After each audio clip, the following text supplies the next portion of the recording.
Fingí un viaje a casa de mi prima, pero en realidad me quedé escondida en casa del vecino, observando mi propia casa. Lo que descubrí la madrugada de aquel jueves me hizo darme cuenta de que a veces las personas que más amamos son las que más nos traicionan. Mi hijo y mi nuera ocultaban algo tan perturbador que, cuando la verdad salió a la luz, mi vida nunca volvió a ser la misma. Pero antes de seguir, verifica si ya estás suscrito al canal y escribe en los comentarios: ¿desde dónde estás viendo este video? Nos encanta saber hasta dónde están llegando nuestras historias. Mi nombre es Hilda, tengo 62 años y vivo en Guadalajara. Esta casa donde vivo hace 35 años fue construida ladrillo por ladrillo con el sudor de mi difunto esposo, Antonio. Cada habitación cuenta una historia nuestra. El portal donde tomábamos café de olla los domingos. El patio donde mi hijo Ricardo aprendió a caminar. La cocina donde preparé miles de comidas con amor. Cuando Antonio murió hace 5 años, Ricardo insistió en venir a vivir conmigo con su esposa, Patricia. Creí que era una preocupación genuina, el amor de un hijo que no quiere ver a su madre sola. Qué inocente fui. Los primeros meses parecieron normales. Patricia era amable, ayudaba con las tareas de la casa, hacía esos pasteles de zanahoria que tanto me gustaban. Ricardo arreglaba lo que se rompía, cuidaba el jardín, conversaba conmigo sobre fútbol y política.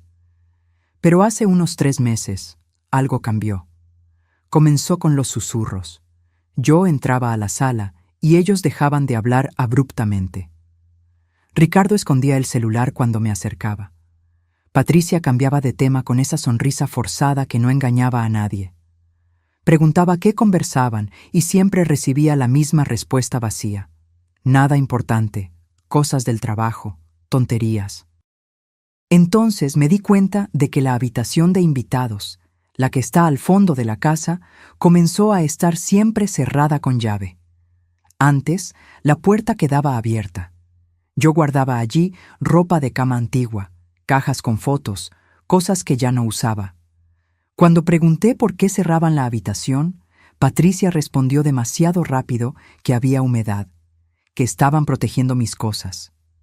Pero yo nunca autoricé nada de eso. Las noches se volvieron extrañas. Yo escuchaba ruidos que venían de esa habitación después de la medianoche. Pasos, voces bajas, movimiento. Una madrugada, alrededor de las 2, escuché claramente cómo se abría la puerta principal. Me levanté con cuidado, espié por el pasillo y vi a Patricia recibiendo a una joven, tal vez de 20 y tantos años. Conversaron en voz baja y la chica le entregó algo que pareció ser dinero. Patricia lo contó rápidamente, lo guardó en el bolsillo del pantalón y llevó a la joven directamente a la habitación del fondo. La llave giró en la cerradura. Volví a la cama con el corazón acelerado, tratando de entender lo que estaba pasando en mi propia casa. En el desayuno siguiente, actué como si no hubiera visto nada. Patricia estaba demasiado alegre, Ricardo distraído en el celular como siempre. Les pregunté si habían dormido bien, y ambos respondieron que sí, como si esa visita nocturna nunca hubiera ocurrido. Mi cabeza bullía de pensamientos. ¿Qué estaban haciendo? ¿Por qué recibían gente a escondidas de mí? ¿Por qué cerraban esa habitación? Intenté usar mi llave maestra para abrir la puerta de la habitación del fondo cuando salieron, pero descubrí que habían cambiado la cerradura. Cambiaron la cerradura de un cuarto de mi casa sin avisarme. Sentí que la rabia me subía por la garganta, pero me controlé. Confrontarlo sin pruebas sería inútil. Lo negarían todo, inventarían excusas, tal vez hasta me harían dudar de lo que yo misma había visto. Necesitaba un plan. Fue entonces cuando pensé en simular un viaje. Diría que iba a pasar una semana en casa de mi prima Mariana, en Puerto Vallarta. Dejaría la casa vacía y observaría de lejos lo que hacían cuando pensaran que yo no estaba cerca. ¿Pero observar desde dónde? Fue cuando pensé en don Gonzalo, mi vecino de la casa de al lado. Él tiene 68 años, es viudo como yo y siempre ha sido un amigo presente. La tarde siguiente, Crucé la barda baja que separa nuestras propiedades y toqué a la puerta trasera de su casa. Don Gonzalo estaba regando las plantas cuando me vio. Me di cuenta por su expresión de que algo andaba mal. «Hilda, qué bueno que viniste. Necesito contarte algo». Nos sentamos en su cocina y lo que escuché me dejó helada. Don Gonzalo dijo que hacía semanas que notaba un movimiento extraño en mi casa. Personas diferentes entrando y saliendo siempre por la noche, siempre con maletas o mochilas. Él creía que eran amigos de Ricardo o parientes de Patricia, pero comenzó a desconfiar cuando vio que se intercambiaba dinero en la puerta. Se me revolvió el estómago. Le conté mis sospechas, lo que había visto, los susurros, la habitación cerrada. Don Gonzalo asintió con pesar. «Creo que tu hijo y tu nuera están usando tu casa para algún negocio, Hilda. No sé exactamente qué, pero no es nada bueno». Fue entonces cuando armé el plan completo. Fingiría el viaje y me quedaría en la habitación de invitados de don Gonzalo. Desde la ventana de arriba, él tenía vista directa a mi casa. Podríamos observarlo todo sin ser vistos.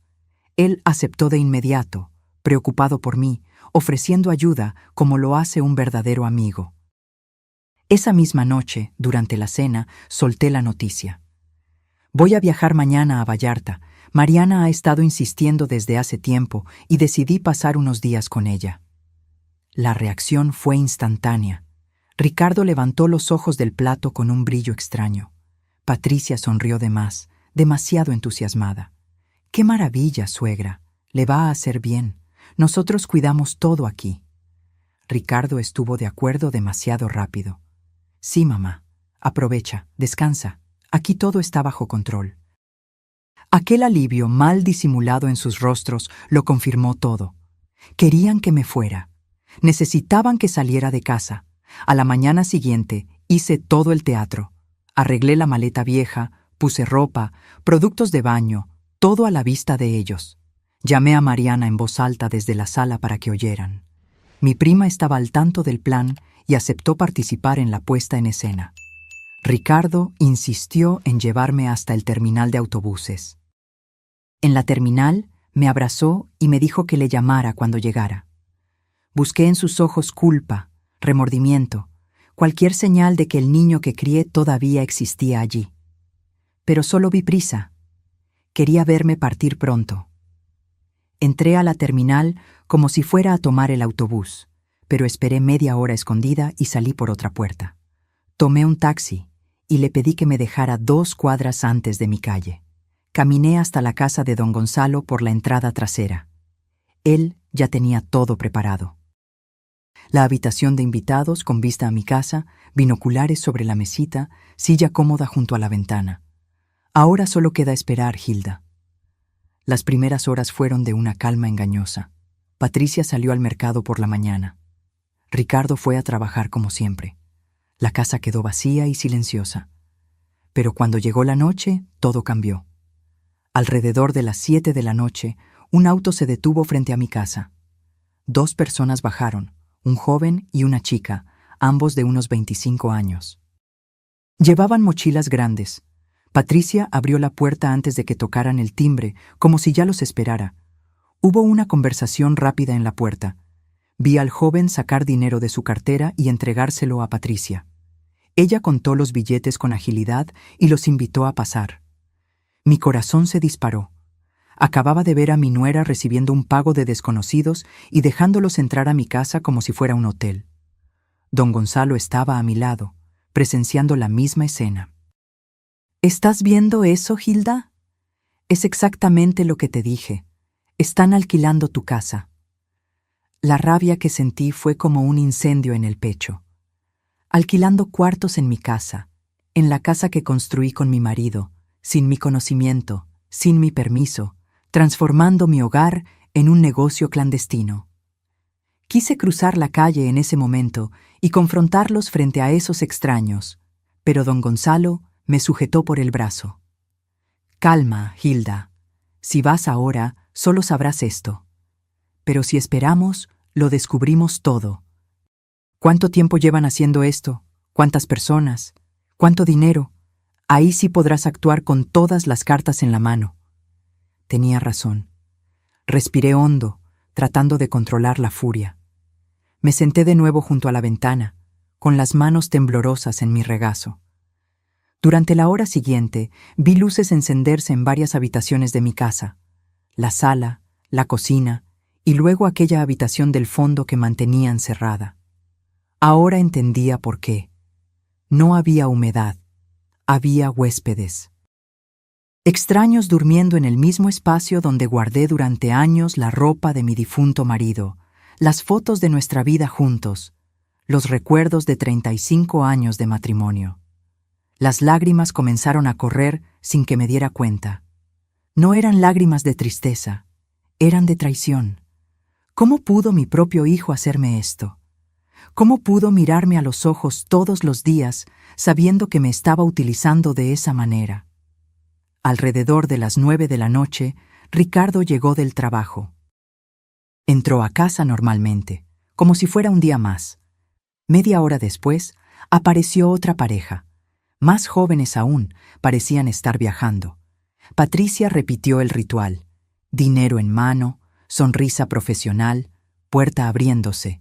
Conté mentalmente. 4 personas extrañas dentro de mi casa. 4 desconocidos ocupando mi espacio, usando mi agua, mi luz, mi gas. Don Gonzalo hizo un cálculo rápido. Si cada uno paga unos 200 pesos por noche, están sacando 800 pesos solo hoy. En un mes son 24,000 pesos. 24,000 pesos al mes ganados ilegalmente usando tu propiedad, sin pagarme un centavo, sin siquiera tener la decencia de preguntarme si podían hacer esto. La noche avanzó y las luces de mi casa se fueron apagando una por una. Los huéspedes se recogieron. Ricardo y Patricia también se fueron a dormir. Todo volvió al silencio, como si nada malo estuviera pasando. Me quedé despierta toda la noche, incapaz de cerrar los ojos sabiendo que había extraños durmiendo bajo mi techo. A las 6 de la mañana, la puerta principal se abrió. La primera pareja salió con sus mochilas. Un auto los esperaba. Salieron rápido, discretos, como fantasmas que desaparecen con la luz del día. Media hora después, la segunda pareja hizo lo mismo. A las 7:30, todos los huéspedes ya se habían ido. Patricia salió al patio con una bolsa de basura, la tiró en el bote y volvió adentro. Todo estaba limpio, arreglado, como si la noche anterior nunca hubiera existido. Ricardo salió para el trabajo a las 8, vistiendo un traje, cargando su portafolio, con esa postura de hombre responsable. Pero ahora yo sabía la verdad. Durante el día, observé a Patricia limpiando la casa. Cambiaba sábanas, arreglaba los cuartos, preparaba todo para los próximos huéspedes. Trabajaba con eficiencia, como quien tiene una rutina establecida. Esto no era nuevo. Era un sistema bien montado que funcionaba desde hacía tiempo. Al caer la noche, llegaron más huéspedes. Esta vez eran 3 personas. Patricia los recibió con la misma dinámica. Pago, sonrisa, puerta. Y yo seguí observando desde la ventana de don Gonzalo, documentando mentalmente cada movimiento, cada transacción, cada traición. En el segundo día de observación, don Gonzalo me contó algo que lo cambió todo. Era tarde en la noche, casi medianoche, cuando se volteó hacia mí con una expresión seria. Hilda, hay otra cosa que necesitas saber. Hace 2 semanas vi a Patricia conversando con un hombre en la panadería de la esquina. No era Ricardo, era un tipo mayor, bien vestido, con un portafolio de cuero. Conversaron durante casi 1 hora. Mi corazón se aceleró. ¿Qué hombre? Don Gonzalo dudó antes de continuar. No sé quién era, pero escuché algunas palabras de la conversación. Hablaban sobre documentos, sobre evaluación de salud mental, sobre casas de reposo. El mundo se me vino encima: salud mental, evaluación, casa de reposo. Esas palabras resonaron en mi cabeza como campanas de alarma. No solo me estaban robando, estaban planeando algo mucho peor. Don Gonzalo me puso la mano en el hombro. Estate atenta el jueves por la noche, Hilda. Todos los jueves hay más movimiento. Es cuando vas a descubrirlo todo. Pasé los días siguientes en estado de alerta constante. Observaba a los huéspedes llegar y partir. Patricia administraba todo con precisión. Ricardo ayudaba menos visiblemente, pero era cómplice total. Compraba suministros extras, mantenía el jardín bonito, hacía mantenimiento en la casa. Y todas las noches los veía contando dinero juntos en la mesa del comedor.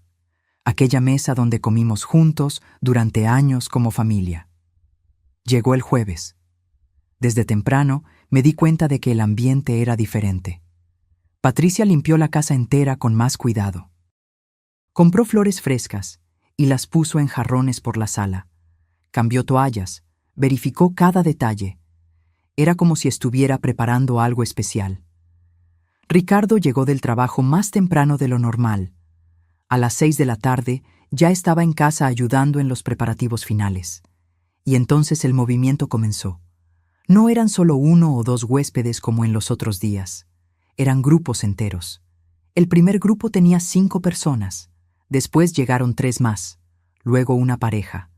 Después 2 jóvenes solos. Conté mentalmente mientras mi estómago se encogía. Había 11 personas dentro de mi casa. 11 extraños ocupando cada espacio disponible. La sala de estar se volvió área común. La cocina estaba llena. Los cuartos, todos ocupados. Mi casa se había transformado en un hostal completo. Don Gonzalo observaba a mi lado, incrédulo. Nunca vi tanto movimiento así. Es como si el jueves fuera el día especial para ellos. Hice las cuentas rápidamente. Si cada persona pagara 160 pesos, ganarían más de 1,700 pesos solo esa noche. Las horas pasaron lentamente. Los huéspedes cenaron, conversaron, algunos salieron a pasear y regresaron. A las 10 de la noche, las luces comenzaron a apagarse. Los huéspedes se recogieron. Patricia y Ricardo limpiaron todo y también se fueron a dormir. La casa quedó en silencio. Pero don Gonzalo me había dicho que esperara, que en la madrugada del jueves al viernes lo descubriría todo. Entonces esperé, con cada músculo del cuerpo tenso. El reloj en la pared de la casa de don Gonzalo marcaba el paso del tiempo con un tic-tac que parecía cada vez más fuerte en el silencio de la noche. 11:30, 11:40, 11:50. Mi corazón latía tan fuerte que podía sentir el pulso vibrando en mi cuello. Cuando el reloj marcó la medianoche, contuve la respiración.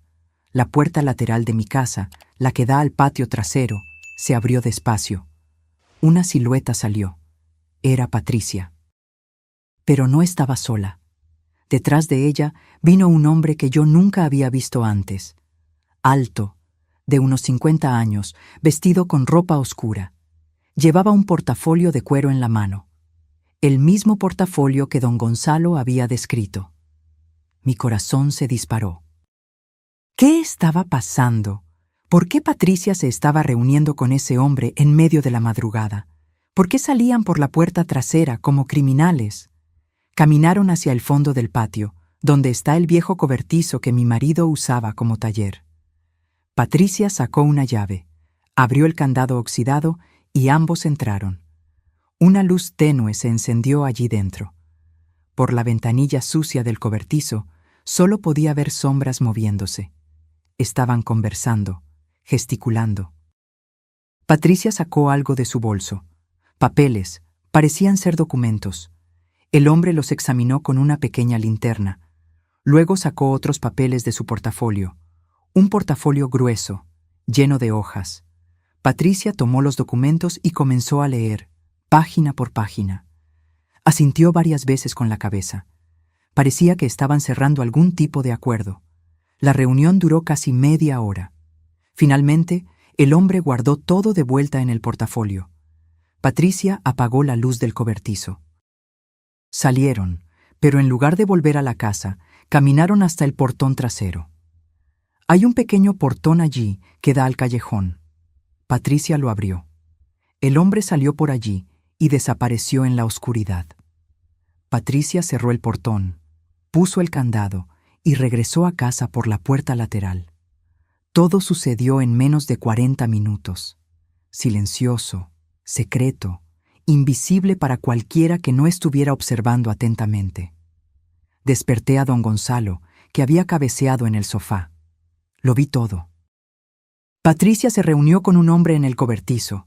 Revisaron papeles, documentos, están tramando algo. Don Gonzalo se frotó los ojos y miró el reloj. 00:30. Ese hombre actúa en las sombras, Hilda. Esto no es solo sobre alquilar cuartos. Algo más grande está pasando. No pude dormir el resto de la noche. Me quedé sentada junto a la ventana, observando mi casa como si fuera territorio enemigo. Al amanecer del viernes, los huéspedes comenzaron a salir. Algunos se fueron temprano. Otros se quedaron para disfrutar el fin de semana. Patricia preparó café para los que se quedaron. Actuaba como la anfitriona perfecta. Café, pan, frutas, todo servido con sonrisas. Nadie se imaginaría que horas antes había estado en un encuentro clandestino con un desconocido. Ricardo salió para el trabajo como siempre. Patricia se quedó sola con los huéspedes restantes. Esta era mi oportunidad. Necesitaba entrar en ese cobertizo. Necesitaba ver si habían dejado algo, alguna pista sobre lo que estaban planeando. Le conté el plan a don Gonzalo. Intentó convencerme de que no fuera. Hilda, es demasiado arriesgado. ¿Y si Patricia te ve? Pero yo estaba decidida. Tengo la llave del portón trasero. Puedo entrar por el callejón sin que me vean. Patricia está ocupada con los huéspedes en la parte delantera de la casa. No me verá. Don Gonzalo finalmente cedió, pero insistió en venir conmigo hasta el callejón para vigilar. Salimos por la puerta trasera de su casa. Caminamos por el callejón silencioso. Era sábado por la mañana y el barrio estaba tranquilo. La mayoría de las personas aún dormía o tomaba café dentro de casa. Llegamos al portón trasero de mi propiedad. Saqué la llave con las manos temblando. El candado se abrió con un suave clic. Entré en mi propio patio como una intrusa, con el corazón latiendo descontrolado. El cobertizo estaba a unos 15 metros del portón. Caminé agachada, escondiéndome detrás de los arbustos que yo misma había plantado años atrás. Cada paso parecía demasiado ruidoso. Cada respiración demasiado alta. Finalmente llegué al cobertizo. La puerta tenía un candado simple, el mismo que mi marido usaba hacía décadas. Busqué la llave correcta en el manojo. Mis dedos temblaban tanto que probé 3 llaves diferentes antes de encontrar la correcta. El candado se abrió. Entré en el cobertizo y cerré la puerta detrás de mí. La luz del sol entraba por la ventanilla empolvada, creando rayos dorados en el aire. El lugar olía a madera vieja y tierra húmeda. Herramientas oxidadas colgaban de las paredes, cajas apiladas en las esquinas. Todo parecía intacto, normal. Pero entonces vi algo diferente en la antigua mesa de trabajo de mi marido. Una caja de metal. No era nuestra. Nunca la había visto antes. Era gris, moderna, con un simple cierre. Me acerqué despacio.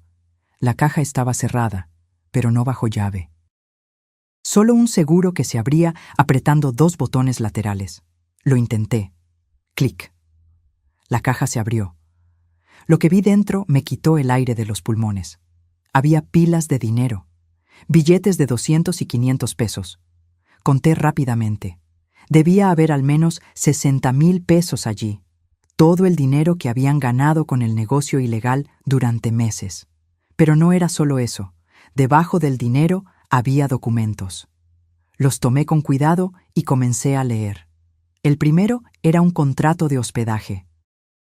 Un contrato donde mi casa aparecía registrada como propiedad disponible para alquiler temporal. El nombre del propietario era Ricardo Silva Costa, mi hijo. Pero esto era imposible. Yo era la propietaria legal. Mi nombre estaba en la escritura. ¿Cómo podía firmar un contrato fingiendo ser el dueño? Seguí leyendo. Había una nota a pie de página en letras pequeñas. Transferencia de propiedad en curso, documentación pendiente de proceso judicial. Sentí que el suelo se derrumbaba bajo mis pies. Transferencia. Proceso judicial. No solo estaban usando mi casa ilegalmente, estaban tratando de robármela legalmente. El siguiente documento confirmó mis peores temores. Era un formulario de evaluación psicológica, un papel oficial con el membrete de una clínica particular. Y allí, en el campo del paciente, estaba mi nombre completo: Hilda Rodríguez Costa. La fecha de la evaluación estaba marcada para dentro de 10 días. El motivo de la consulta: evaluación de capacidad mental y autonomía para decisiones debido a preocupación familiar con deterioro cognitivo progresivo. Deterioro cognitivo progresivo. Me estaban pintando como una anciana senil, como alguien que ya no podía cuidar de sí misma, como alguien que necesitaba ser protegida de sus propias decisiones. Y todo era mentira. Yo estaba perfectamente bien. Mi mente estaba lúcida. Mi salud era buena para mis 62 años. Pero ellos iban a inventar una historia diferente. Con ese médico, con esa evaluación falsa, con ese proceso que ya estaban preparando. Había más papeles. Uno de ellos era una cotización de una casa de reposo, residencia vida plena, cuidados especializados para adultos mayores. El precio era 16,000 pesos al mes. Tenía marcaciones amarillas en la parte que decía cuartos individuales con monitoreo continuo, programa especial para pacientes con demencia. Estaban buscando una prisión para mí. Un lugar caro y legal donde me encerrarían mientras disfrutaban de mi casa y mi dinero. El último documento fue el más aterrador. Era un poder notarial amplio e irrestricto. Un documento legal que le daría a Ricardo control total sobre todos mis bienes, cuentas bancarias y decisiones médicas. El documento estaba listo, impreso, esperando solo mi firma, y al lado había una nota escrita a mano por Patricia. El doctor. Marco confirmó que puede aplicar un sedante leve durante la consulta. La firma se obtendrá en estado de confusión inducida. Testigos ya coordinados. Costo adicional, 20,000 pesos. Mis manos temblaron tanto que casi dejo caer los papeles. Iban a drogarme, llevarme a un médico corrupto, darme algún medicamento que me dejaría confusa, hacerme firmar ese poder sin que yo entendiera lo que estaba pasando, con testigos pagados que dirían que yo estaba consciente. Todo legal en el papel. Todo falso en la realidad. Escuché voces afuera. Me congelé. Era Patricia hablando con alguien. Probablemente un huésped. Estaban cerca. Demasiado cerca. Rápidamente saqué mi celular y tomé fotos de todos los documentos. Cada página, cada anotación, cada detalle. Mis manos temblaban, pero logré capturar las pruebas. Puse todo de vuelta en la caja exactamente como lo encontré. Cerré la caja, cerré el cobertizo. Corrí agachada de vuelta al portón trasero. Don Gonzalo me estaba esperando en el callejón con cara de aflicción. Pensé que te habían agarrado. Te quedaste allí casi media hora. No podía hablar. Solo le mostré el celular con las fotos. Don Gonzalo miró la pantalla del celular. Pasó de imagen en imagen, y su rostro se fue poniendo cada vez más pálido. Dios mío, Hilda, esto es un plan criminal completo. No solo te están robando, te están destruyendo por completo. Asentí con la cabeza mientras las lágrimas que ya no podía contener corrían por mi rostro. Necesito llamar a alguien. Necesito hacer algo ahora. No puedo esperar más. Volvimos a la casa de don Gonzalo. Con las manos aún temblando, llamé a Beatriz, mi amiga abogada. Nos conocimos hace 20 años en un grupo de bordado. Ella siempre fue inteligente, estudiosa. Estudió la carrera de Derecho a los 40 años y se especializó en Derecho Familiar y Sucesiones. Si alguien podía ayudarme a entender las implicaciones legales de lo que estaba sucediendo, era ella. Hilda, lo que me estás contando es extremadamente grave, dijo Beatriz por teléfono, con voz cargada de preocupación. Si están operando hospedaje sin licencia, sin pagar impuestos y sin tu consentimiento como propietaria, están cometiendo varios delitos: fraude, uso indebido de propiedad, evasión fiscal. Pero lo que más me preocupa son esos documentos sobre capacidad mental y casa de reposo. Hilda, ¿tu hijo tiene algún poder notarial tuyo? ¿Algún papel firmado que le dé poder para decidir por ti? Pensé bien. No, nunca firmé nada así. Todos mis documentos están en la caja fuerte del banco. Beatriz suspiró aliviada. Qué bueno. Muy bien. Pero escucha con atención. Si están consultando a alguien sobre declararte mentalmente incapaz, significa que están buscando una forma legal de tomar control de tus bienes. El proceso es complejo. Necesita evaluaciones médicas reales, exámenes psicológicos, audiencia con un juez. No pueden simplemente declararte incapaz sin más ni menos. Pero si consiguen un médico corrupto dispuesto a falsificar dictámenes, si tienen un abogado sin escrúpulos que conozca las lagunas del sistema, pueden intentarlo. Y si lo consiguen, Hilda, pueden internarte en una casa de reposo contra tu voluntad y quedarse con tu casa legalmente. El terror se apoderó de mí. ¿Qué hago, Beatriz? Ella pensó por un momento. Primero, necesitas pruebas concretas de todo lo que están haciendo. Fotos, videos, testimonios. Ya tienes las fotos de los documentos. Eso es excelente. Segundo, necesitas proteger tus papeles legales. Asegúrate de que no tengan acceso a nada. Tercero, tan pronto como tengamos pruebas suficientes, vamos a presentar una acción judicial. Yo me encargo de todo el proceso legal. Pero, Hilda, tienes que tener mucho cuidado. Si sospechan que sabes algo, pueden acelerar los planes, pueden intentar algo drástico. Sus palabras me helaron la sangre. ¿Algo como qué? Beatriz dudó antes de responder. Como poner medicamentos en tu comida para que parezcas confusa frente a un médico. Como crear situaciones donde parezcas inestable. Como inventar pruebas de que no puedes cuidar de ti misma. Ya he visto casos así, Hilda. Son más comunes de lo que la gente imagina. Colgué el teléfono con las manos heladas. Ahora entendía la dimensión del peligro. No solo me estaban robando, estaban preparándome para un destino peor. Perder mi autonomía, mi casa, mi identidad, ser declarada incapaz, ser encerrada en un asilo mientras mi hijo y mi nuera se quedaban con todo lo que construí, y todo bajo el pretexto de la legalidad, con papeles firmados por médicos y abogados, con un juez que nunca sabría la verdad. El domingo, Beatriz vino a casa de don Gonzalo. Trajo un notario de confianza, un señor llamado licenciado Arnaldo, de unos 60 años, con un semblante serio pero gentil. Doña Hilda, lamento mucho por lo que está pasando, dijo él estrechando mi mano. Pero quiero que sepa que vamos a proteger sus bienes completamente.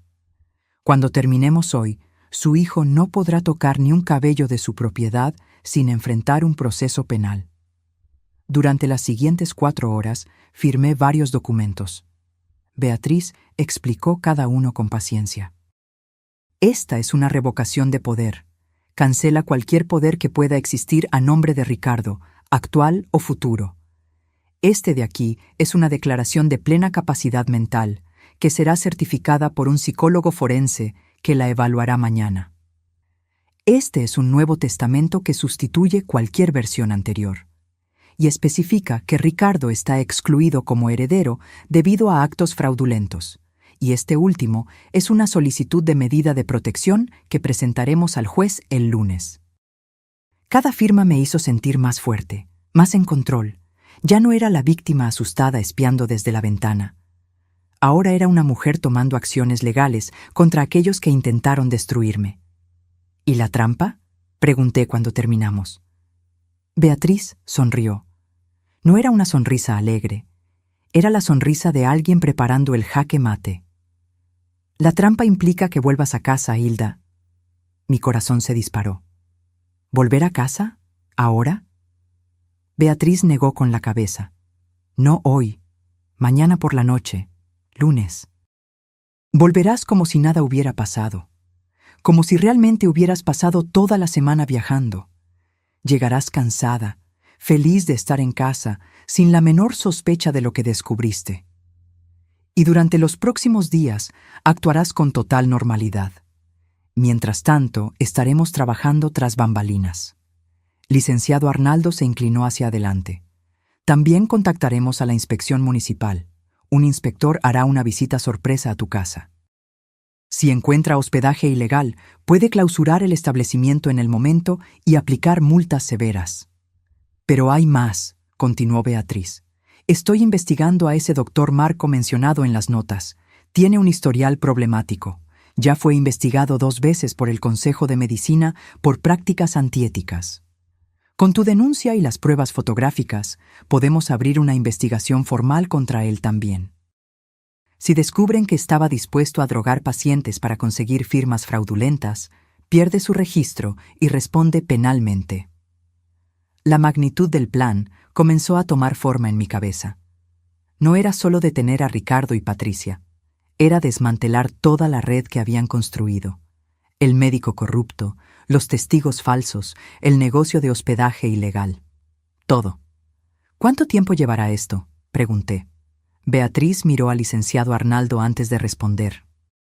El inspector puede ir esta misma semana, probablemente el jueves o el viernes. La investigación del médico tomará más tiempo, pero con tu denuncia formal el lunes, el proceso comienza de inmediato. Y en cuanto a Ricardo y Patricia, hizo una pausa dramática. El enfrentamiento final ocurre cuando menos lo esperen, cuando crean que todo está saliendo conforme a su plan. Pasé el resto del domingo en casa de don Gonzalo, ensayando mentalmente cómo actuaría al volver. Necesitaba ser convincente. No podía demostrar rabia, sospecha o miedo. Tenía que ser la madre confiada volviendo feliz de casa de su prima. La suegra ingenua que no sabe nada. Era irónico. Ellos habían estado actuando frente a mí durante meses. Ahora era mi turno de actuar frente a ellos. La noche del lunes, con una maleta en la mano y el corazón acelerado, caminé hacia mi casa. Don Gonzalo me llevó en coche hasta la esquina, pero caminé el resto del camino para parecer que había llegado en taxi. Toqué el timbre. Escuché pasos apresurados dentro. La puerta se abrió. Ricardo estaba allí, con expresión de sorpresa. «Mamá, no te esperábamos hasta mañana». Sonreí con el cariño que una madre guarda para su hijo, aunque mi corazón estuviera roto por dentro. Decidí volver un día antes. Extrañaba mi casa. Patricia apareció detrás de Ricardo. Su sonrisa era perfecta, demasiado perfecta. «Bienvenida de vuelta, suegra. ¿Cómo estuvo el viaje?» Entré a casa con la sensación de estar entrando en territorio enemigo. Todo parecía normal, limpio, arreglado. Ningún vestigio de los huéspedes que ocuparon esos espacios solo 2 días antes. Patricia había hecho un trabajo impecable borrando las evidencias. El viaje fue genial. Mentí con sorprendente facilidad.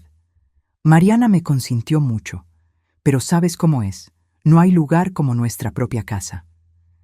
Llevaron mi maleta a la habitación, prepararon té. Se sentaron conmigo en la sala haciendo preguntas sobre el viaje inventado. Respondí con historias que había preparado, restaurantes que mi prima y yo supuestamente visitamos, paseos que hicimos, conversaciones que tuvimos. Ricardo y Patricia escuchaban, asentían, sonreían. Pero yo veía algo en sus ojos. Alivio. Alivio por haber vuelto sin sospechas. Alivio porque el secreto seguía intacto. «La casa está muy bonita», comenté mirando alrededor. «La cuidaron perfectamente». «Claro», dijo Patricia demasiado rápido. «Limpiamos todo, regamos el jardín, todo como pediste». Di un sorbo al té y añadí casualmente: «Hasta el olor es diferente.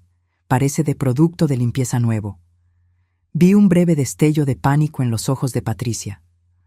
«Ah, sí, hicimos una limpieza profunda. Queríamos que todo estuviera perfecto para tu regreso». Mentira. Ella había limpiado para borrar los rastros de docenas de extraños que ocuparon mi casa. Esa noche dormí en mi propia cama por primera vez en una semana. Pero no pude dormir de verdad. Me quedé despierta, escuchando. Alrededor de las 11, escuché voces amortiguadas que venían del cuarto de Ricardo y Patricia. Conversaban en susurros urgentes.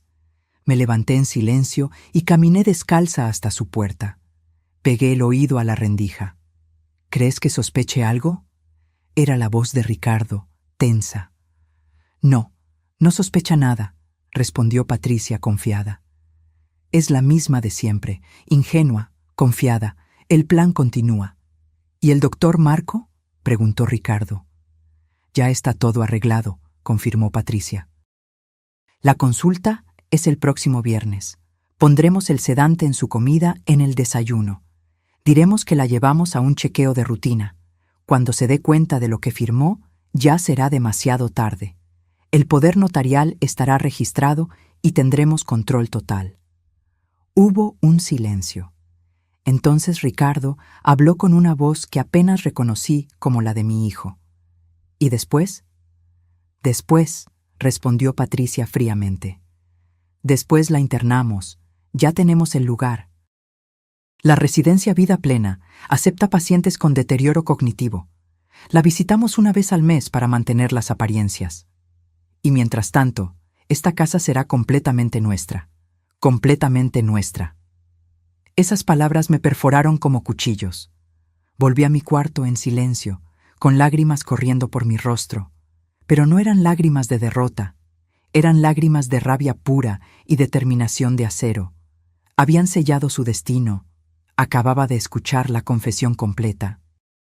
Y aunque no la había grabado, ahora sabía cada detalle del plan, incluyendo la fecha exacta. El viernes de la semana siguiente. Tenía menos de una semana para ejecutar la trampa perfecta. La mañana del martes, actué como si nada hubiera pasado. Hice café, preparé el desayuno, conversé con Ricardo y Patricia sobre banalidades. Ellos también estaban actuando. Éramos todos actores en esta obra macabra. Cada uno conocía un guión diferente, pero yo tenía una ventaja. Yo sabía que ellos estaban actuando. Ellos no sabían que yo también lo estaba. Tan pronto como Ricardo salió para el trabajo y Patricia fue al mercado, llamé a Beatriz desde mi cuarto con la puerta cerrada con llave. Le conté palabra por palabra todo lo que escuché la noche anterior. «Perfecto», dijo ella satisfecha. «El viernes es la consulta con el médico corrupto. Eso nos da tiempo. El inspector del municipio irá a tu casa el jueves. Es mejor que sea antes de que intenten drogarte». «¿Crees que recibirán huéspedes esta semana?», pensé por un instante. «Probablemente el jueves por la noche. Siempre hay más movimiento ese día». Beatriz hizo una pausa pensativa. «Entonces, vamos a coordinar la visita del inspector para el jueves por la noche, cuando la casa esté llena de pruebas vivas». En los 2 días siguientes mantuve mi actuación impecable. Actué como la madre dulce y confiada. Le pregunté a Patricia si necesitaba ayuda con algo. Le ofrecí a Ricardo sus galletas favoritas que hice especialmente. Parecían relajados, convencidos de que el plan seguía intacto. El miércoles por la noche, Patricia incluso me mostró un folleto. Encontré un centro de salud que ofrece exámenes preventivos para personas de su edad, suegra. ¿Qué le parece si la llevo el viernes? Es gratis para adultos mayores. ¿Gratis? Mentira. Iban a pagar 20,000 pesos por ese examen. Fingí interés genuino. ¿Un chequeo? Bueno, no estaría mal. Hace tiempo que no voy al médico. Patricia sonrió aliviada. Excelente. Ya agendé para el viernes a las 10 de la mañana. Yo la acompaño. Asentí dulcemente mientras por dentro mi sangre hervía. Ella estaba cerrando la trampa sin saber que yo ya había cerrado una aún mayor alrededor de ella. La tarde del jueves, mientras Patricia y Ricardo preparaban la casa para los huéspedes de la noche, mi celular vibró. Era un mensaje de Beatriz. Inspector confirmado para las 9 de la noche. La policía estará lista en las proximidades. Quédate en tu cuarto cuando él llegue. Nosotros nos encargamos de todo. Mi corazón comenzó a latir más rápido. Esta noche su mundo comenzaría a desmoronarse. Como era de esperar, los huéspedes comenzaron a llegar alrededor de las 7. Primero una pareja joven con mochilas grandes.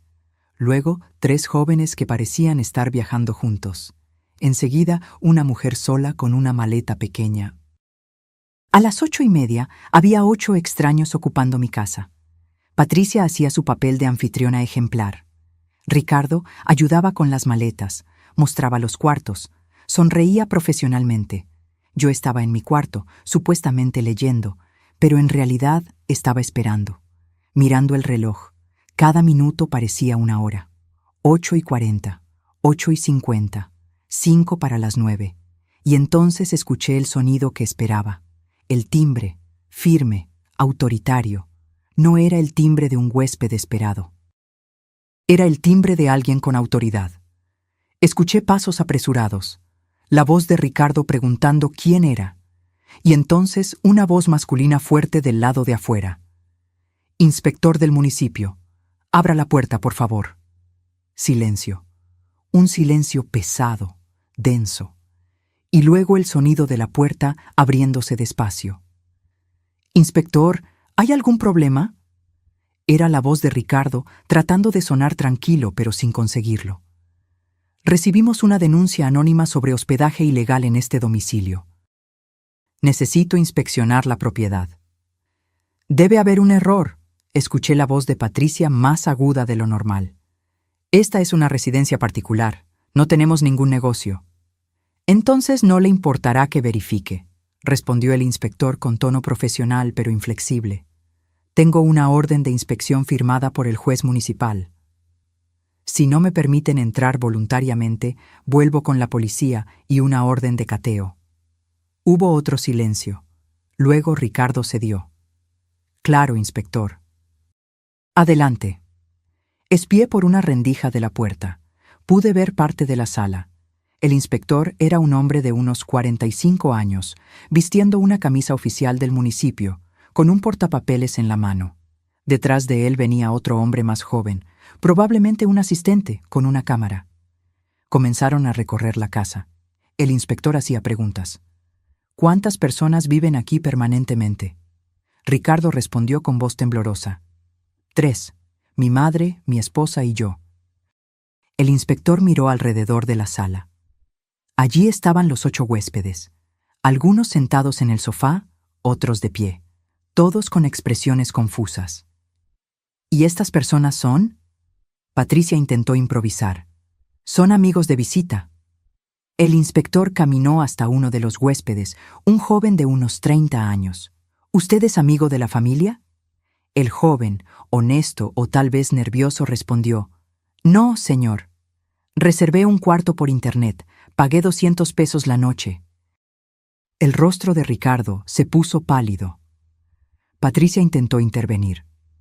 «Está confundido, inspector. No sé de qué está hablando». Pero el inspector ya estaba caminando hacia los cuartos. Abrió la puerta de lo que había sido mi cuarto de invitados. Allí dentro estaban los 3 jóvenes con mochilas abiertas, ropa sobre la cama, productos de higiene en el baño. ¿Y estos señores también son amigos? El silencio de Patricia fue respuesta suficiente. El inspector sacó un medidor de su portafolio. Comenzó a contar las habitaciones ocupadas, fotografiando cada una. Cuarto 1 ocupado por 2 personas no residentes. Cuarto 2 ocupado por 3 personas no residentes. Cuarto 3 ocupado por una persona no residente. Baños compartidos con señales de uso múltiple. Cocina con utensilios para más de 3 personas. Toallas extras apiladas en el pasillo. Cada frase era un clavo más en el ataúd de su negocio ilegal. Ricardo intentó una última defensa. «Inspector, esto es un malentendido. Tal vez ocasionalmente ayudamos a conocidos que necesitan hospedaje, pero no es un negocio». El inspector lo interrumpió. «¿Ustedes cobran por este hospedaje?» Ricardo dudó. «Bueno, a veces recibimos una ayuda para el gasto». El inspector negó con la cabeza. «Esto se llama negocio de hospedaje. Y para operar un negocio de hospedaje, usted necesita licencia comercial, autorización de funcionamiento turístico, certificado de seguridad contra incendios, certificado sanitario y el pago de los impuestos correspondientes. ¿Ustedes tienen alguno de esos documentos? El silencio fue absoluto. Patricia y Ricardo se miraron, derrotados. Sabían que no tenían nada. El inspector prosiguió. De acuerdo con el Código Municipal, operar un establecimiento comercial de hospedaje sin licencia constituye una infracción grave con una multa de 60,000 pesos. Además, debo informar que el SAT, Servicio de Administración Tributaria, será notificado sobre ingresos no declarados.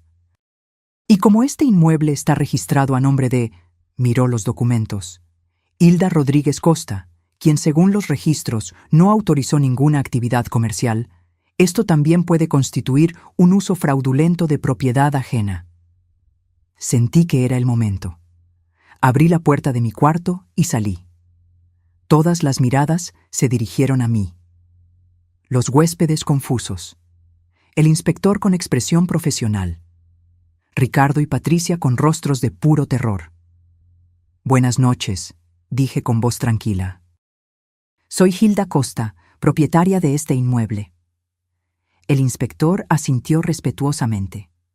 Doña Hilda, ¿usted autorizó el funcionamiento de un establecimiento de hospedaje en su propiedad? Dudé por un instante, mirando directamente a los ojos de mi hijo y mi nuera. No, inspector, no autoricé nada. De hecho, solo descubrí esta situación hace unos días. Patricia dio un paso en mi dirección. Mamá, yo puedo explicar.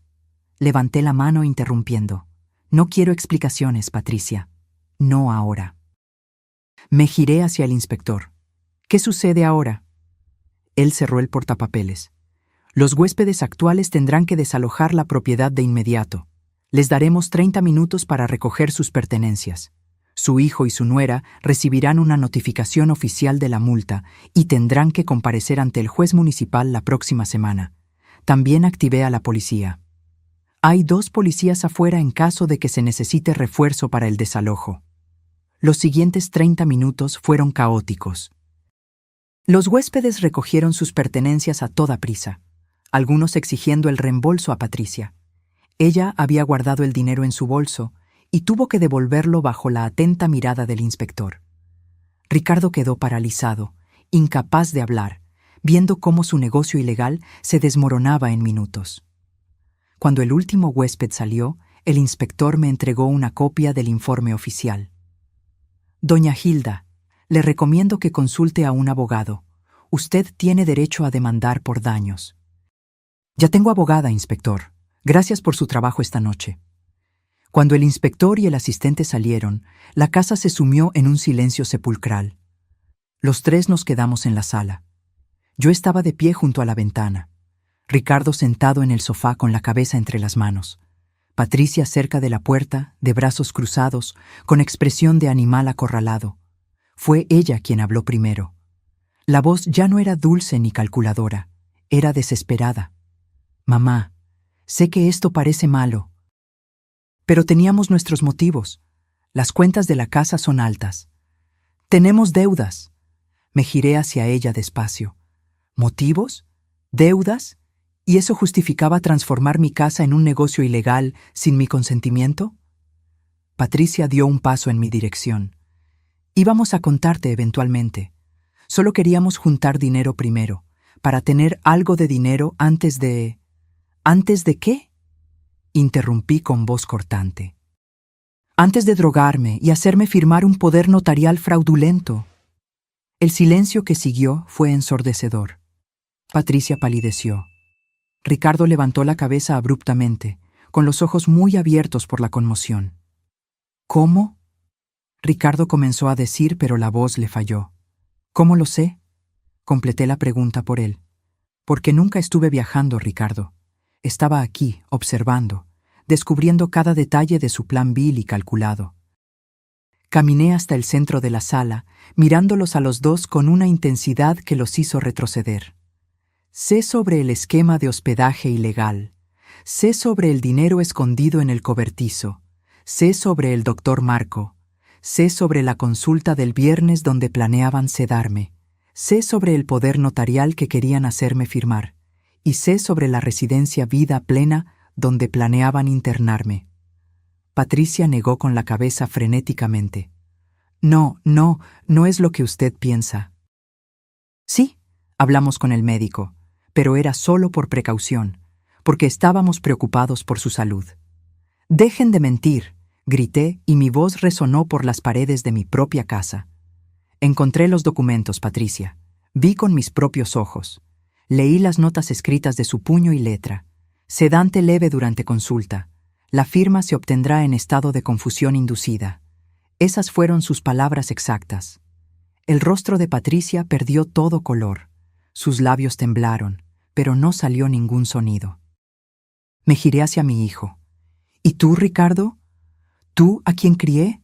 ¿A quien amé? ¿A quien le di todo lo que tu padre y yo podíamos dar? ¿Cómo pudiste? Ricardo tenía lágrimas corriendo por su rostro. Mamá, la situación financiera era desesperante. Teníamos 160,000 pesos en deudas. El banco iba a quitarnos nuestro antiguo apartamento. Patricia dijo que si conseguíamos dinero rápido... ¿Y su solución fue traicionarme? Interrumpí. La solución fue robar mi casa, mi libertad, mi dignidad. No fue robo, explotó Patricia con voz aguda. Esta casa es enorme. Usted vive aquí sola. Solo estábamos aprovechando el espacio disponible, y en cuanto al poder notarial, era para protegerla. Usted está envejeciendo. Necesita que alguien tome decisiones por usted. Tengo 62 años, dije con voz helada. No 80, no 90, 62. Mi mente está perfectamente lúcida. Mi salud es buena. No necesito que nadie tome decisiones por mí. Lo que ustedes estaban planeando no era protección, era secuestro legalizado. Ricardo se levantó, tambaleándose. Mamá, por favor, podemos resolver esto. Vamos a devolver todo el dinero. Podemos irnos de casa si quieres, pero por favor no nos denuncies. Si vas a la policía, podemos ir a la cárcel. Lo miré a los ojos. Aquellos ojos que un día me miraron con amor puro de niño, y sentí que mi corazón se rompía en pedazos. ¿Y qué querías que hiciera, Ricardo? ¿Que te dejara drogarme? ¿Que te dejara encerrarme en un asilo mientras disfrutabas de mi propiedad? No iba a llegar a tanto, murmuró Ricardo. Patricia solo estaba explorando opciones, pero yo jamás habría... Escuché su conversación anoche. Interrumpí de nuevo. Te escuché planeando exactamente eso. Te escuché diciendo que me visitarías una vez al mes para mantener las apariencias. Te escuché transformarme en una formalidad, en un obstáculo que necesitaba ser administrado. Ricardo se desplomó en el sofá sollozando. Patricia se quedó petrificada, su máscara de nuera perfecta finalmente destruida. Respiré hondo, tratando de mantener la compostura. Mañana es viernes. Ustedes habían planeado llevarme con el doctor Marco a las 10 de la mañana. Obviamente eso no va a suceder. Lo que va a suceder es lo siguiente. Van a empacar sus cosas y salir de mi casa. Tienen hasta mañana al mediodía. Patricia reaccionó de inmediato. ¿Echarnos? ¿A dónde vamos a ir? Debieron haber pensado en eso antes de traicionarme, respondí sin emoción. Tienen familia, tienen amigos, arréglenselas. Mamá, por favor, imploró Ricardo. No podemos irnos así. No tenemos dinero para la fianza de un alquiler. No tenemos nada. Tienen 60,000 pesos en la caja del cobertizo, señalé. El dinero que ganaron ilegalmente con mi propiedad. Pueden usarlo para la fianza. Aunque probablemente tendrán que guardarlo para pagar la multa municipal y los honorarios del abogado. Patricia se giró hacia mí con ojos brillantes. Ya no había dulzura en su voz, solo veneno. ¿Sabe una cosa? Está bien, vamos a salir de su preciosa casa. Pero no piense que esto termina aquí. Vamos a contratar un abogado. Vamos a impugnar la multa. Vamos a presentar una demanda por desalojo indebido. Sonreí sin humor. Adelante, Patricia. Contrate un abogado. Pero le advierto que mi abogada es muy buena y tiene pruebas fotográficas de todos los documentos fraudulentos, de todos los planes criminales, de todos los detalles de su operación ilegal. Tiene fotos del dinero escondido, de los contratos falsos, de las notas sobre drogarme. ¿De verdad quiere ir a juicio con eso? El rostro de Patricia se descompuso. Finalmente, entendió que estaba completamente derrotada, que yo había jugado mejor. Que mientras ellos planeaban destruirme, yo estaba 2 pasos adelante. Hay una cosa más que necesitan saber, continué. Mi abogada ya presentó documentos revocando cualquier poder que pueda existir a mi nombre. También presentó una declaración de plena capacidad mental certificada por un psicólogo forense.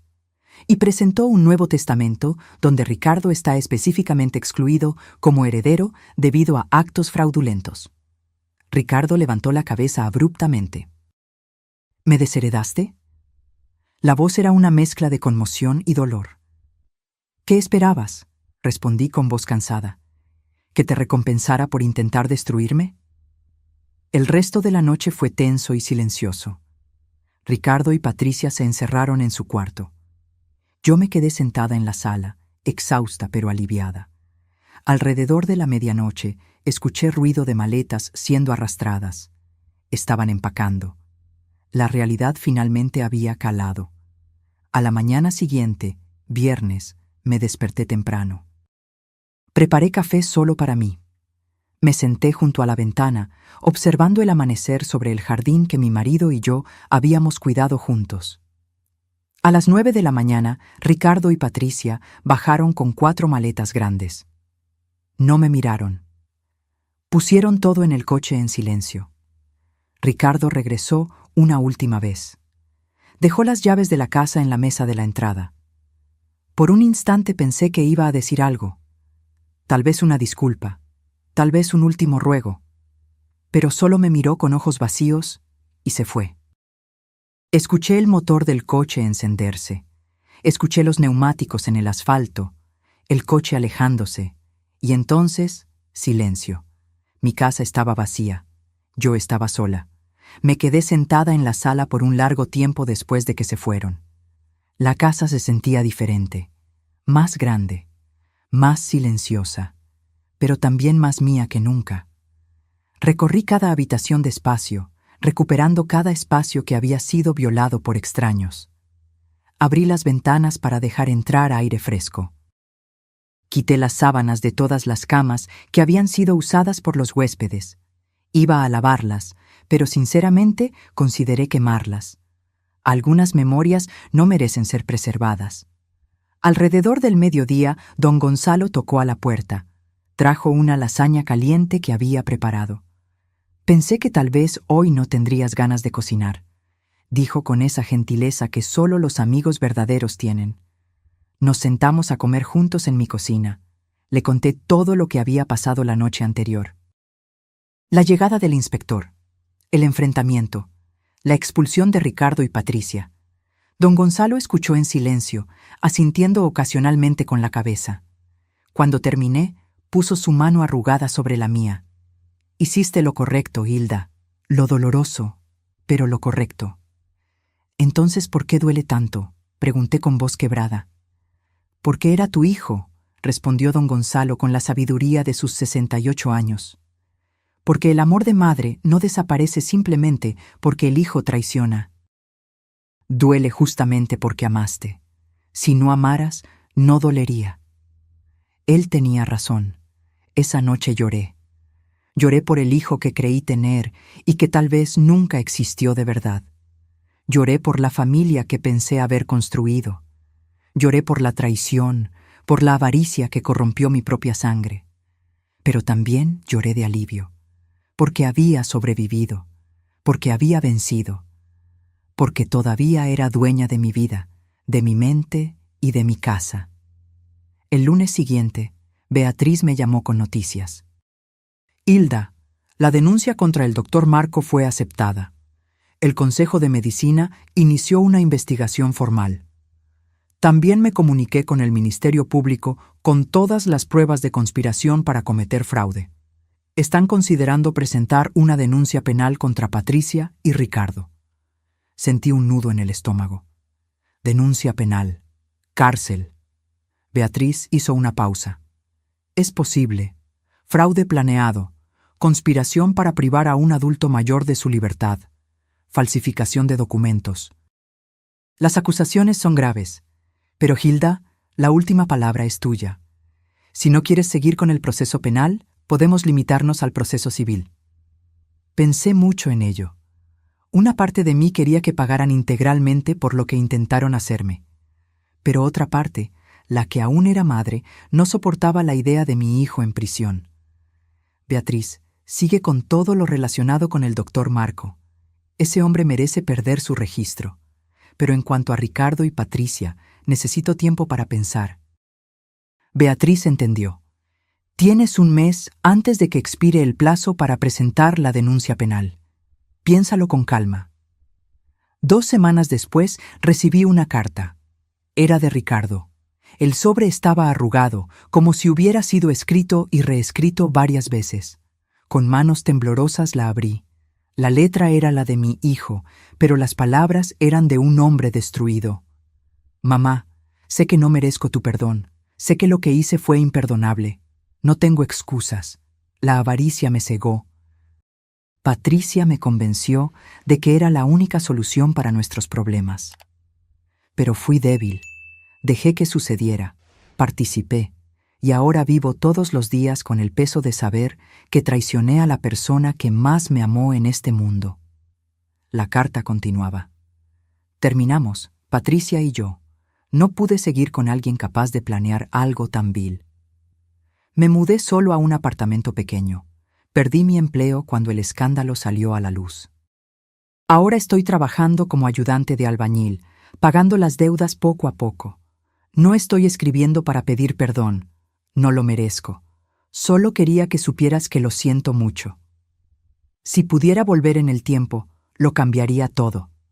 El recuerdo de lo que te hice me persigue todas las noches.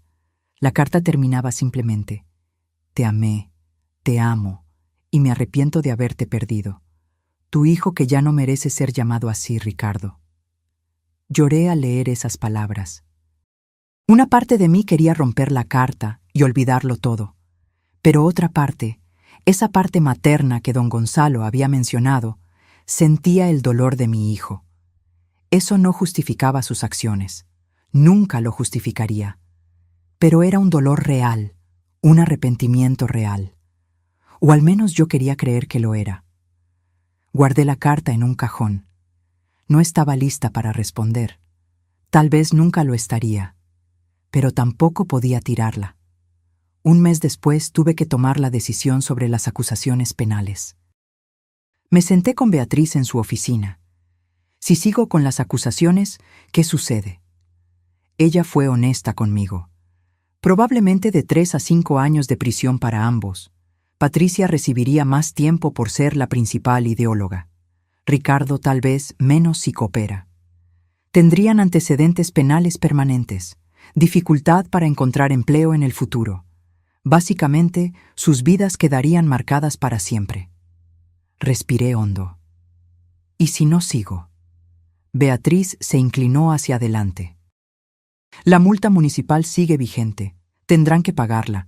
El doctor Marco perderá su registro independientemente de tu decisión sobre Ricardo y Patricia.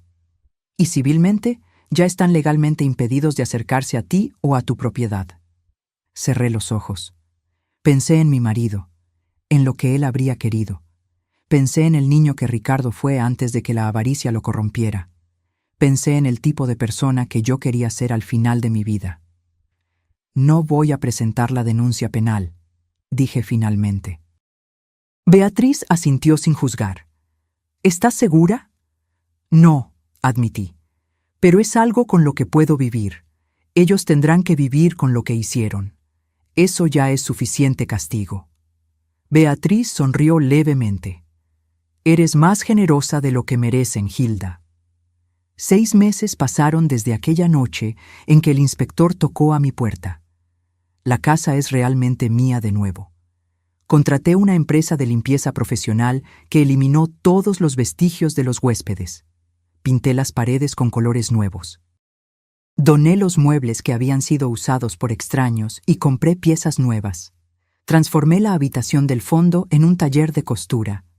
Siempre quise tener un espacio solo mío para coser, y ahora tengo tiempo y tranquilidad para eso. Don Gonzalo sigue siendo mi vecino y mejor amigo. Cenamos juntos 2 veces por semana. Él me ayudó a instalar un sistema de seguridad en la casa. No porque tenga miedo, sino porque ahora valoro mi privacidad más que nunca. Beatriz se convirtió en más que mi abogada.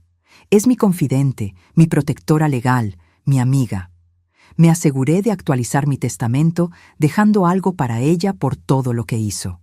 ¿Y Ricardo? No tuve contacto directo con él desde aquella carta, pero a través de conocidos en común sé que sigue trabajando en la construcción, que está pagando las deudas despacio, que vive solo. Hay días en que pienso en responder su carta. Hay días en que pienso en llamarlo. Pero luego recuerdo la caja en el cobertizo, de los documentos sobre drogarme, de las conversaciones sobre internarme en un asilo, y la herida sangra de nuevo. Tal vez un día pueda perdonar, no olvidar. Nunca voy a olvidar, pero tal vez pueda perdonar.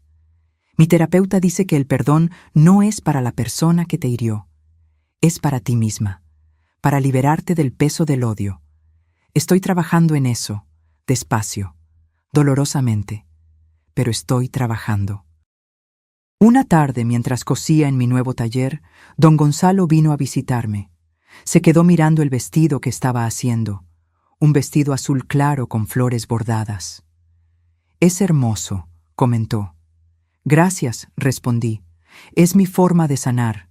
Cada puntada es un pedazo de mi vida que rescato». Él sonrió. «¿Sabes una cosa? Sobreviviste a algo que habría destruido a mucha gente. Eres más fuerte de lo que te imaginas, Hilda».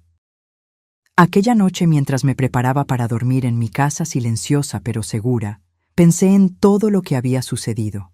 El viaje falso, la noche espiando desde la ventana de don Gonzalo, el cobertizo y sus secretos, la madrugada en que contuve la respiración viendo la verdad completa, el enfrentamiento, la victoria, el dolor, la soledad que vino después. Me miré en el espejo. Vi a una mujer de 62 años con más arrugas que antes, con ojos más tristes pero también más sabios. Vi a una sobreviviente. Vi a alguien que había sido traicionada por quien más amaba y aún así seguía de pie. Aprendí que el amor puede ser el disfraz perfecto para una trampa, susurré a mi reflejo. Pero también aprendí que el amor propio es el escudo más fuerte contra cualquier traición. Apagué la luz y me acosté en mi cama, en mi casa, bajo mi techo. Sola sí, lastimada, claro, pero libre, dueña de mi destino. Y eso, después de todo lo que viví, era más valioso que cualquier cosa. Los meses continuaron pasando y la vida fue encontrando un nuevo ritmo. Un ritmo más lento, más tranquilo, pero genuino. Comencé a asistir a un grupo de bordado en la iglesia del barrio. Conocí a otras mujeres de mi edad, cada una con sus historias, sus dolores, sus superaciones. Me sentí parte de algo nuevo. Don Gonzalo me presentó a un club de jardinería. Los sábados por la mañana nos reunimos para intercambiar esquejes, compartir técnicas, hablar sobre flores y plantas. Aprendí que la vida continúa incluso después de las mayores tormentas, que es posible reconstruir, que es posible ser feliz de nuevo, de una forma diferente, más cautelosa tal vez, pero real. En una de esas tardes de sábado, mientras podaba las rosalías del jardín, vi un coche detenerse frente a casa. Mi corazón se aceleró cuando reconocí quién salió del coche. Era Ricardo. Estaba diferente, más delgado, ropa sencilla de quien trabaja duro, barba sin afeitar, ojos cansados. Nos quedamos mirando por un largo momento, él desde el portón, yo desde el medio del jardín con las tijeras de podar aún en la mano. «Hola, mamá», dijo él con voz baja, casi un susurro. «Hola, Ricardo», respondí. Mi voz salió más firme de lo que esperaba. Él miró al suelo. «Sé que no tengo derecho a estar aquí. Sé que no quieres verme. Pero hoy se cumple un año desde que todo sucedió, y necesitaba venir, necesitaba verte, aunque sea solo de lejos. Un año. Yo no me había dado cuenta de que tanto tiempo había pasado. Él continuó hablando, las palabras saliendo rápidas como si hubiera ensayado 1000 veces. Cambié, mamá. Sé que eso no borra lo que hice. Nada puede borrarlo, pero cambié. Voy a terapia todas las semanas. Pagué la mitad de las deudas. Trabajo honestamente. Me levanto todos los días a las 5 de la mañana y voy a la obra. Y todos los días cargo con el peso de saber que traicioné a la persona que más me amó en este mundo. Lágrimas comenzaron a correr por su rostro. No vine a pedir perdón porque sé que no lo merezco. No vine a pedir volver porque sé que no puedo. Solo vine a decir que lo siento y que tenías razón en todo, en echarme, en desheredarme, en mostrarme que las acciones tienen consecuencias. Me quedé parada, sosteniendo las tijeras, sintiendo mi propio corazón oprimirse. Una parte de mí quería correr hacia él, abrazarlo como hacía cuando era niño y se lastimaba. Pero otra parte, la parte que todavía sangraba, me mantuvo en mi lugar. Ricardo se limpió las lágrimas con el dorso de la mano. Me voy ahora. Solo quería que supieras que estoy tratando de ser una mejor persona, que todos los días lucho para ser alguien de quien pudieras estar orgullosa, aún sabiendo que ese día tal vez nunca llegue. Se dio la vuelta para irse, y entonces, sin pensarlo mucho, mi voz salió. Ricardo. Él se detuvo, se dio la vuelta. Di 2 pasos hacia el portón. ¿De verdad estás yendo a terapia?, pregunté. Todas las semanas, respondió él rápido. Todos los jueves a las 7 de la noche. Me ha ayudado a entender muchas cosas, a ver cómo fui manipulado, pero también cómo me dejé manipular, cómo la avaricia me cegó, cómo casi destruyo a la persona más importante de mi vida. Asentí despacio. ¿Y las deudas? Ya pagué 88,000 pesos de los 160,000. Trabajo mucho, hago horas extras siempre que puedo. Duermo poco, pero no me importa. Es lo mínimo que puedo hacer para arreglar el desastre que hice. Nos quedamos en silencio por un momento. El viento agitaba las hojas de los árboles a nuestro alrededor. No estoy lista para perdonarte, Ricardo, dije finalmente, la voz temblorosa pero firme. Lo que tú y Patricia planearon hacerme fue demasiado cruel, demasiado calculado. Lo sé, mamá. Lo sé. Y tal vez nunca esté lista, continué. Tal vez esta herida nunca cicatrice completamente. Él asintió con la cabeza, más lágrimas corriendo. Lo entiendo. Pero, respiré hondo, pero tal vez con tiempo, mucho tiempo, podamos encontrar una manera de reconstruir algo. No como era antes, eso nunca más será posible, pero tal vez algo nuevo, algo diferente. Sus ojos se iluminaron con una pequeña chispa de esperanza. ¿Lo dices en serio? No lo sé, admití honestamente. Solo sé que eres mi hijo. Y por más que me hayas lastimado, por más que hayas roto mi confianza, todavía hay una parte de mí que quiere creer que las personas pueden cambiar, que pueden redimirse. Ricardo sollozó. Pasaré el resto de mi vida tratando de demostrar que merezco esa oportunidad, mamá. Juro que lo haré. No me hagas promesas, Ricardo, dije cansada. Muéstrame con acciones, con tiempo, con consistencia. Muestra que realmente cambiaste. Y tal vez, solo tal vez, un día podamos sentarnos a la misma mesa de nuevo. Él asintió vigorosamente. Lo haré, lo mostraré, todos los días. ¿Puedo llamarte a veces? ¿Solo para saber cómo estás? Dudé. Luego asentí despacio.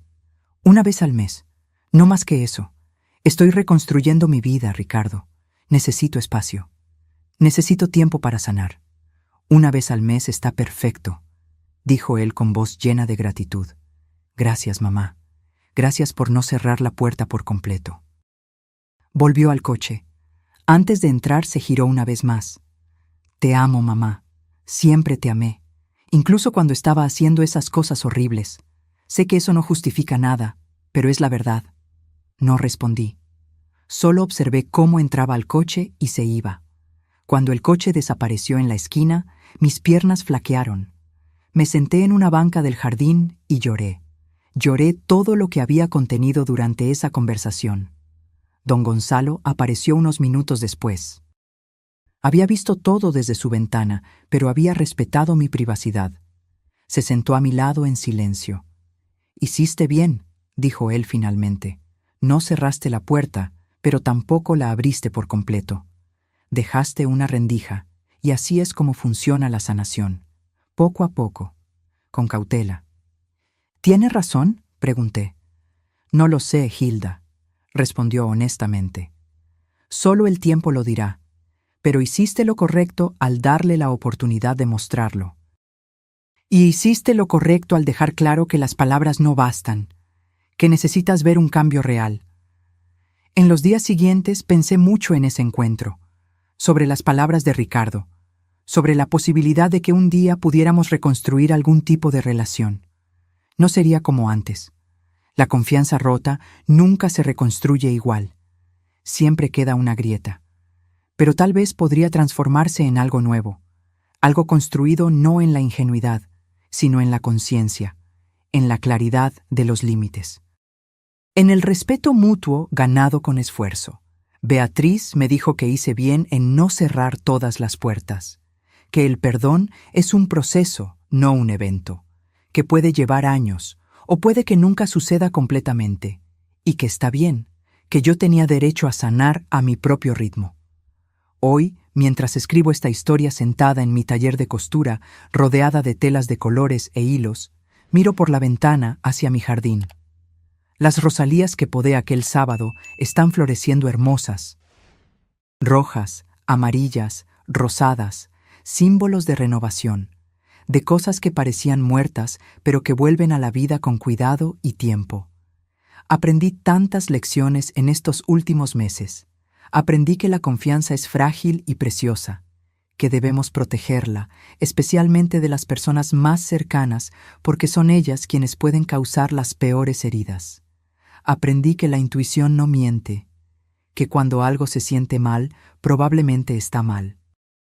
Que debemos confiar en nuestros instintos incluso cuando todos dicen que estamos exagerando. Aprendí que los documentos legales son importantes, que los poderes notariales y los testamentos deben guardarse con cuidado, que nunca es demasiado pronto para proteger nuestro patrimonio y nuestra autonomía. Aprendí que la soledad no es el peor destino, que a veces es mejor estar sola que rodeada de personas que te traicionan. Que los amigos verdaderos como don Gonzalo y Beatriz valen más que la sangre. Aprendí que el perdón es para quien perdona, no para quien es perdonado. Que podemos elegir perdonar para liberarnos del odio. O podemos elegir no perdonar y eso también está bien. Que la sanación no tiene manual de instrucciones. Y aprendí que incluso después de las peores tormentas, incluso después de las mayores traiciones, la vida continúa. Que somos más fuertes de lo que imaginamos, que podemos reconstruir. Que podemos ser felices de nuevo, de una forma diferente tal vez, más cautelosa, más consciente, pero real y genuina. Miro a la mujer en la que me convertí. Ya no soy aquella Hilda ingenua que creía que la familia era sagrada independientemente de cualquier cosa. Ahora sé que la familia se construye con respeto, honestidad y amor verdadero. No solo con sangre. Tengo cicatrices, algunas visibles, muchas invisibles. Pero también tengo fuerza, sabiduría, autonomía y una paz que viene de saber que defendí mi dignidad, que no me dejé destruir, que luché y vencí. A veces por la noche antes de dormir, todavía pienso en todo lo que pasó, en el viaje falso, en las noches observando desde la ventana, en la caja en el cobertizo, en los documentos que probaban la conspiración completa contra mí, y me pregunto qué habría pasado si no hubiera confiado en mi intuición, si hubiera ignorado las señales, si no hubiera simulado aquel viaje. Probablemente estaría ahora en un asilo, drogada, confusa, mientras mi hijo y mi nuera disfrutaban de mi casa, viviendo de mi propiedad, visitándome una vez al mes para mantener las apariencias. El pensamiento me da escalofríos, pero no sucedió, porque fui astuta, porque tuve coraje, porque conté con la ayuda de las personas correctas y porque nunca me rendí conmigo misma. Ricardo me llama una vez al mes como acordamos. Las conversaciones son cortas. Él habla sobre el trabajo, sobre la terapia, sobre las deudas que va pagando. Yo escucho. A veces comento algo. A veces solo escucho. Todavía no estoy lista para más. Tal vez nunca lo esté. O tal vez dentro de algunos años podamos tomar un café juntos, conversar de verdad, reconstruir algo pequeño pero real. No sé, el futuro lo dirá. Por ahora vivo un día a la vez. Coso, jardineo, tomo café de olla con don Gonzalo, voy al grupo de bordado, cuido mi casa, duermo en paz sabiendo que cada centímetro de este lugar es mío, que nadie puede sacarme de aquí, que construí muros legales lo suficientemente fuertes para protegerme. Y de vez en cuando miro las rosalías del jardín y pienso que soy como ellas. Fui podada brutalmente por la traición. Sangré, casi muero. Pero con tiempo, cuidado y mucho amor propio, estoy floreciendo de nuevo. Diferente tal vez. Más cautelosa con certeza, pero viva, fuerte y mía, completamente mía. Ahora, si te gustó esta historia, haz clic en suscribirte y dime en los comentarios, ¿qué parte te dejó con la boca abierta? Y no olvides hacerte miembro para tener acceso a videos exclusivos que no publico aquí. Te espero allí.